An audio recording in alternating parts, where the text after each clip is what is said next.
Dear students, a very warm welcome to all of you in my today's lecture of Operations Research. In today's lecture, we will discuss upon the second method of finding initial solution of transportation problem, and this is popularly known as the least cost method या short में से हम LCM का नाम भी देते हैं।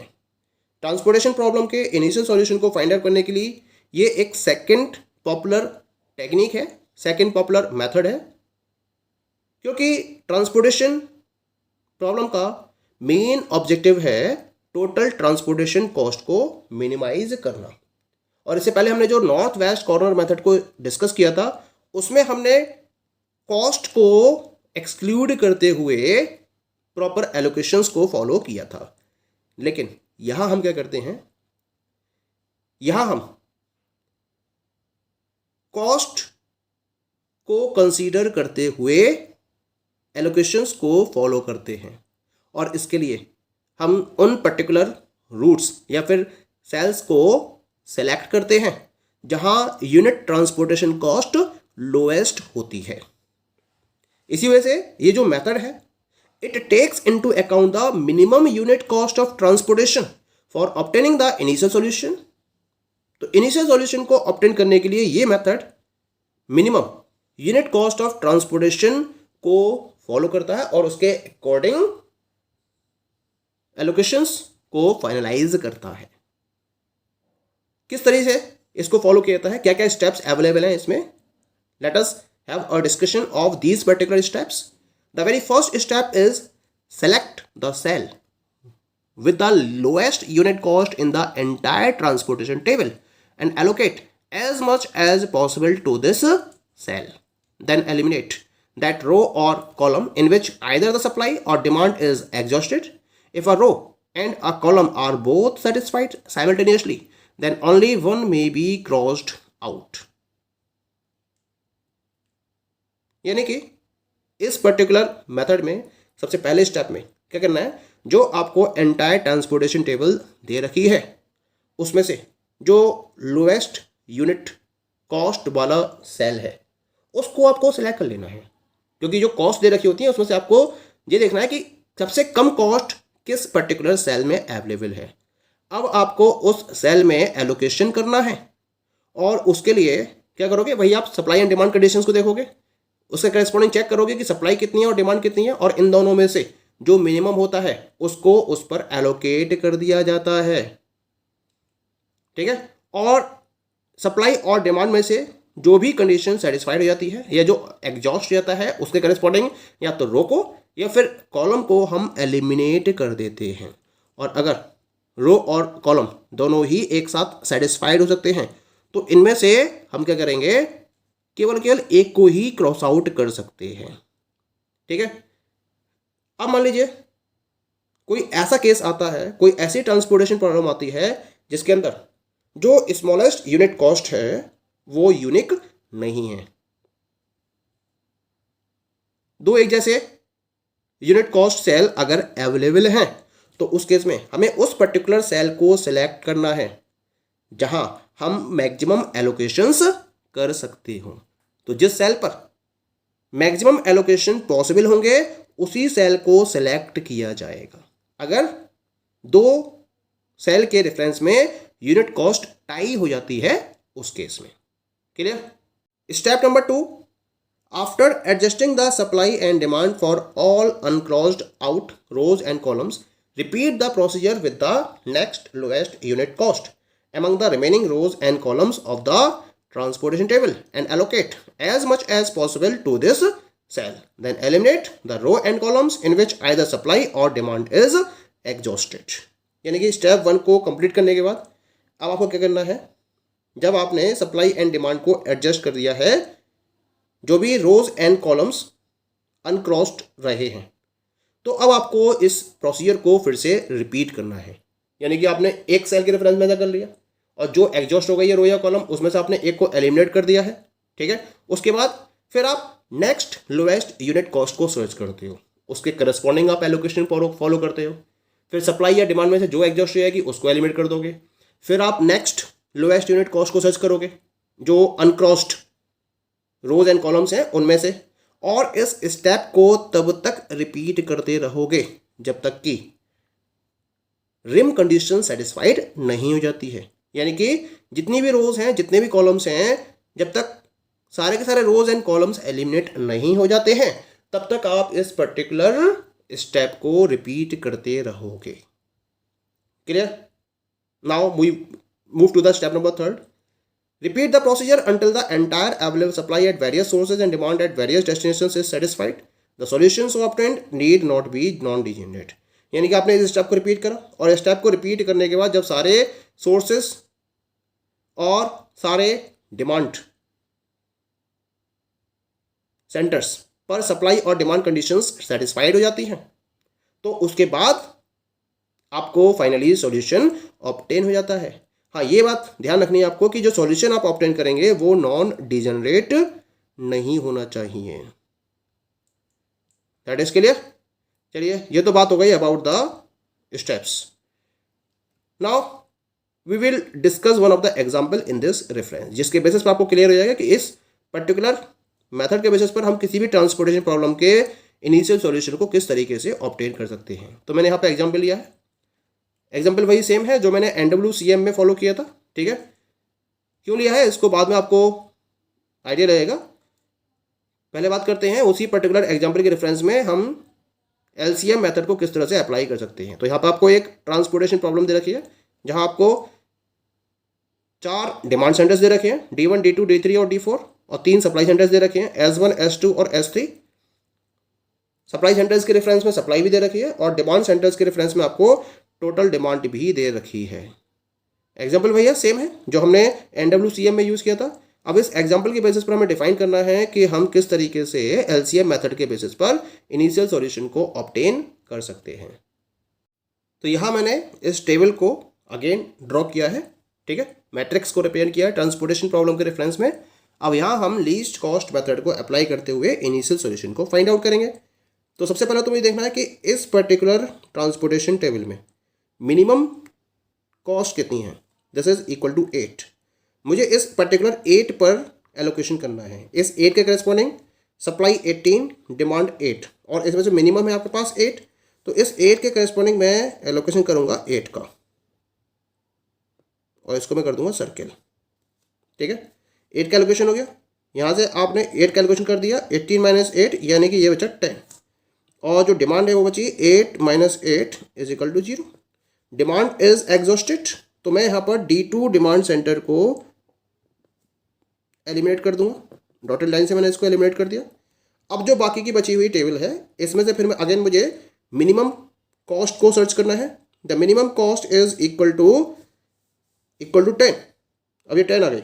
अब इस 10 के corresponding supply is given you 7 and demand is given you 14। Minimum कितना है इनमें से? 7। तो यहाँ एलोकेशन होगा 7 का। 7 minus 7 is equal to 0 and 14 minus 7 is equal to 7।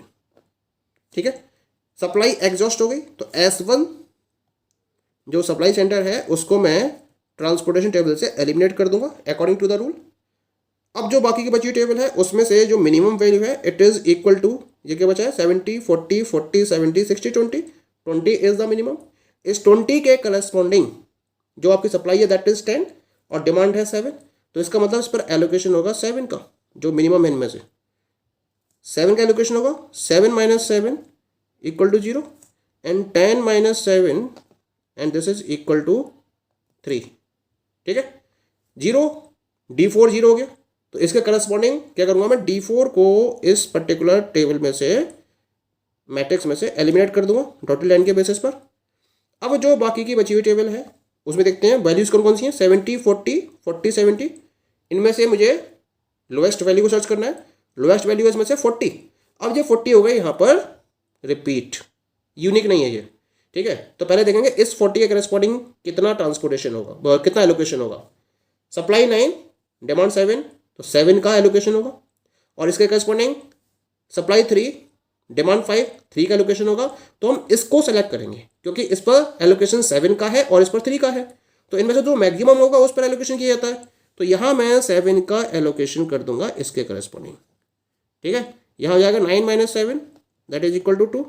और यहाँ हो जाएगा 7 माइनस 7 इक्वल टू 0। तो यहाँ पर आपका D3 जो कॉलम है वो हो गया एग्जॉस्ट, यानी कंडीशन सेटिस्फाइड हो गई, यहाँ पर 0 हो गया ये, तो इसको मैंने एलिमिनेट कर दिया। अब जो बाकी के बचे हुए एलिमेंट है 70 40, इसमें से 40 को हम सेलेक्ट करेंगे और इसके करस्पॉन्डिंग सप्लाई 3 डिमांड 5, 3 को हम एलोकेट करेंगे यहाँ पर 40 करस्पॉन्डिंग। तो इससे 3 माइनस 3, ये 3 माइनस 3 ये जाएगा 0, ठीक है। और यहाँ 5 minus 3 it will be equal to 2। तो यहाँ पे S3 जो सप्लाई सेंटर है S3 ये एग्जॉस्ट हो गया, इसको एलिमिनेट कर दिया। नाउ सिंगल एलिमेंट बचा आपके पास 70 के करस्पॉन्डिंग सप्लाई भी 2 है और डिमांड भी 2 है, तो रिम कंडीशन सेटिस्फाइड हो गई हमारी। तो यहाँ पर मैं 2 का एलोकेशन करूँगा और 2 का एलोकेशन करूँगा तो 2 माइनस 2 ये भी 0 हो जाएगा, एंड यहाँ भी 2 माइनस 2 इजिकल टू 0, ये भी 0 हो जाएगा।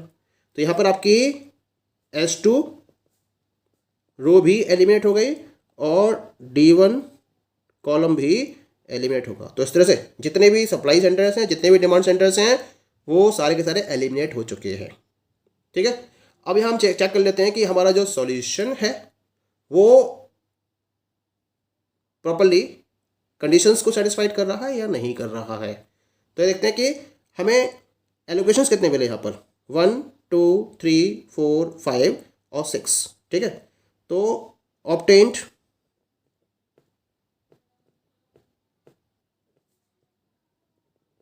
एलोकेशंस इज इक्वल टू 6 और रिक्वायर्ड कितने हैं, required allocations is equal to m plus n minus 1। m मतलब नंबर ऑफ रोज है 3, number of columns n is equal to 4 minus 1, 3 plus 4 7 minus 1 यानी कि 6। तो यहाँ पर हमें टोटल 6 नंबर ऑफ एलोकेशंस मिले हैं और इतने ही हमें चाहिए थे। तो इसका मतलब हमारा जो सॉल्यूशन है वो non degenerate basic feasible solution है, ठीक है। यानी कि हम आगे प्रोसीड कर सकते हैं। तो अब हम सॉल्यूशन वैल्यूज़ को फाइंड आउट कर लेते हैं।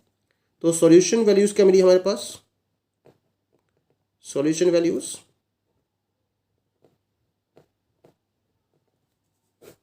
देखिए, सबसे पहले तो ये वाला एलोकेशन है, ये आया आपका 1,4 सेल, तो इसका हम बोलेंगे x14 इज इक्वल टू 7, ऐसे ही x21 ये आ गया सेकेंड रो फर्स्ट कॉलम, तो 21 बोलेंगे इसको, इट इज इक्वल टू 2, इसको बोलेंगे x23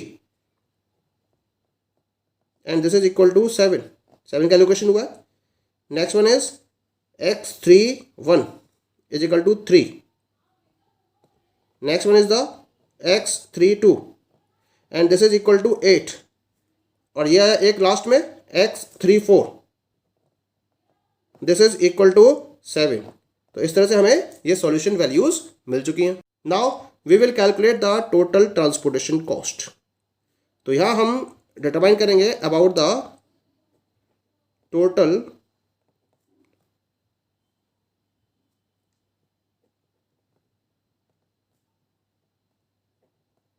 ट्रांसपोर्टेशन कॉस्ट, और इसका फॉर्मूला क्या है, हमने पीछे भी डिस्कस किया था, समेशन CIJ इंटू XIJ, ठीक है। CIJ इंटू XIJ इस फॉर्मूले का यूज़ करते हुए हमें टोटल ट्रांसपोर्टेशन कॉस्ट मिल जाएगी। तो कैसे रिसीव करेंगे इसको हम, CIJ पहले बात करेंगे हम इस सेल के रेफरेंस में, तो ये 10 इंटू 7 प्लस 17 इंटू 2, तो लिख लेते हैं इसको हाथ क्या, 10 into 7 plus 70 into 2 plus next क्या होगा 40 इंटू 7, नेक्स्ट क्या होगा 40 इंटू 3, एलोकेटेड सेल्स को इंक्लूड करेंगे केवल हम, प्लस 8 इंटू 8 और प्लस 20 इंटू 7। तो ये 6 वैल्यूज आएंगी इस तरह से हमारे पास। अब इनको मल्टीप्लाई कर देता हूँ, 10 into 7 70, 70 into 2 140, 40 into 7 280, 40 into 3 that is 120, 8 into 8 64, 20 into 7 140। अब इनको मुझे ऐड करना है, ठीक है।